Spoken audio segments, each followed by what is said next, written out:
नमस्कार दोस्तों, हमारी आज की कहानी का नाम है दहेज। सुधा जी अपना सिर पकड़कर बैठी हुई थी।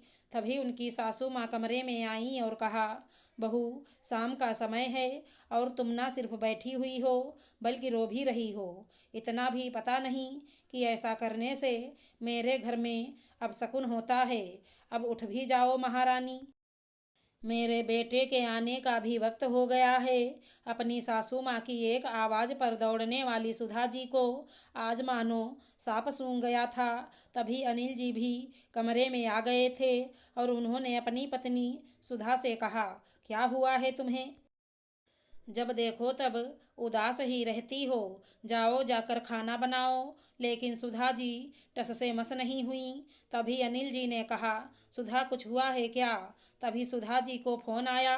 वो झट से फ़ोन उठाकर दूसरे कमरे में चली गईं और थोड़े ही समय में अपने कमरे में लौट आईं।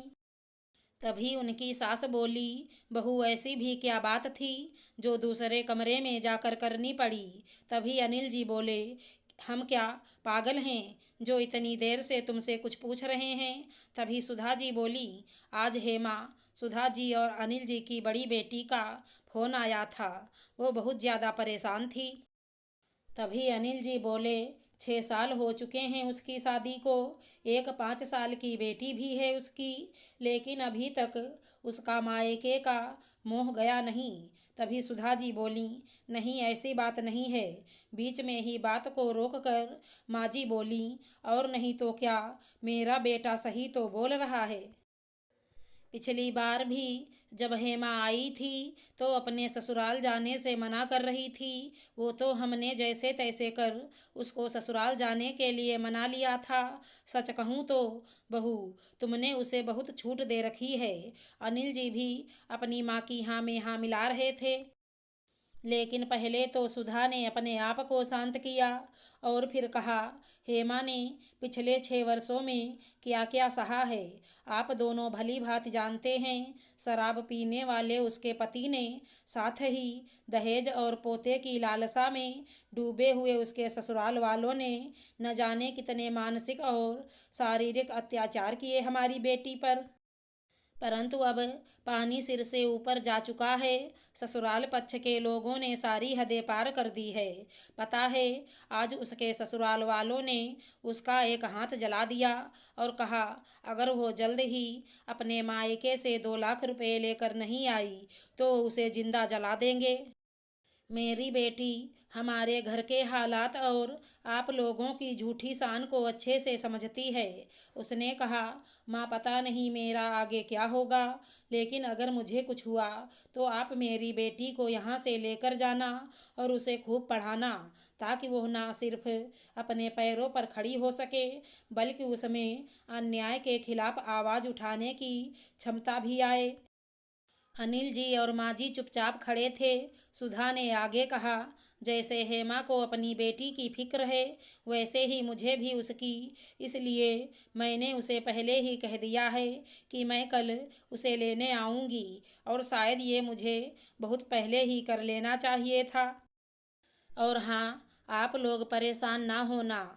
मैं अपने सारे बच्चों की जिम्मेदारी अकेली उठा सकती हूँ। उसके लिए चाहे मुझे दूसरों के घर खाना बनाना पड़े या बर्तन मांजने पड़े, मैं सब कुछ करूँगी, क्योंकि मैं अपने सभी बच्चों को जिंदा और खुश देखना चाहती हूँ।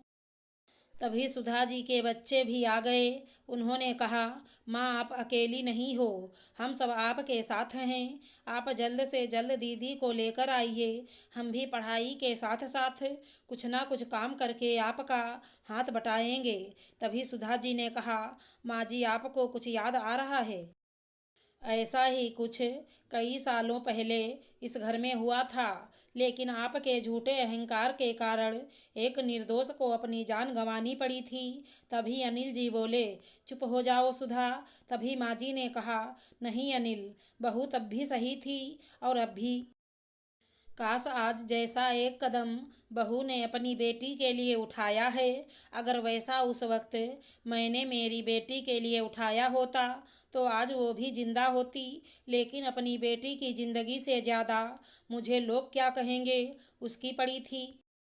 उस समय बहू हमारे यहाँ नई नई ब्याह कर आई थी, फिर भी उसने हमें समझाना चाहा था, लेकिन हर बार की तरह हमने बहू को चुप करा दिया था। अनिल, मेरी बेटी यानी तुम्हारी बहन ने भी कितना कुछ सहा था, कितना गिड़गिड़ाई थी वो, मानो अपनी जान की भीख मांग रही थी हमसे, लेकिन हम लोग हाथ पर हाथ धरे बैठे रहे और उसी का नतीजा था कि कुछ दिनों बाद ही उसकी मौत की खबर मिली हमें। मैं अपनी बेटी को तो नहीं बचा पाई, लेकिन अब अपनी पोती के साथ कुछ भी गलत नहीं होने दूंगी।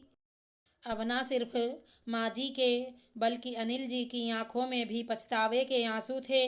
थोड़ी देर बाद ही अनिल जी ने कुछ सोचा और अपनी बेटी हेमा को फ़ोन किया और ना सिर्फ अपनी गलती की माफ़ी मांगी, बल्कि हमेशा साथ देने का वादा भी किया। साथ ही अपनी योजना बताई। उसी रात अनिल जी और सुधा जी अपनी बेटी के ससुराल जाने के लिए रात की बस से निकल गए। उधर हेमा ने भी सभी ससुराल वालों को कहा कि आज जब उसने अपने हाथ जलने की बात मायके बताई तो उसके माँ बाप बहुत डर गए और उन्होंने तुरंत ही उनका घर किसी साहूकार के पास गिरवी रख पैसों का इंतजाम कर लिया है। आज हेमा के ससुराल वाले काफ़ी खुश थे। उन्हें लगा अब धीरे धीरे वो इसी तरकीब के सहारे हेमा के मायके वालों से और भी पैसे ऐंठेंगे।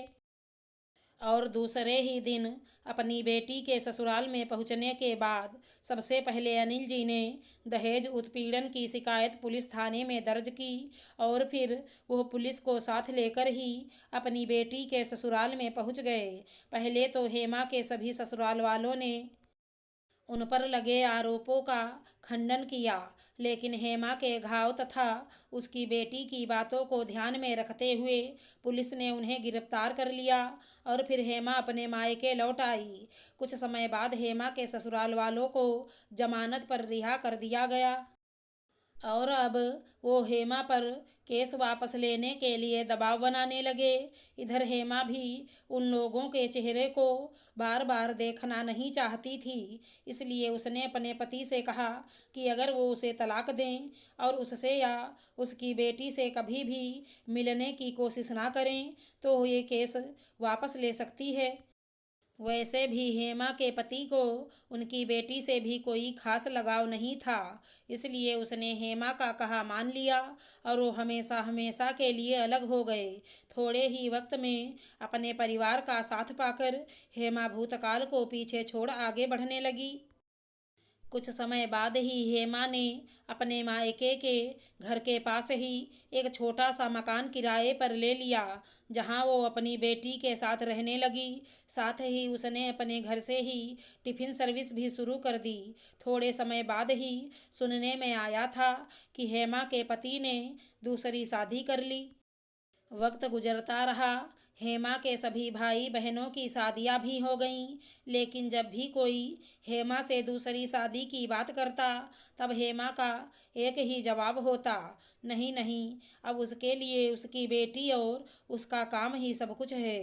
वो किसी भी तरह के माया जाल में नहीं फंसना चाहती है। खुशियों के साथ साथ गम भी हेमा की जिंदगी में आए।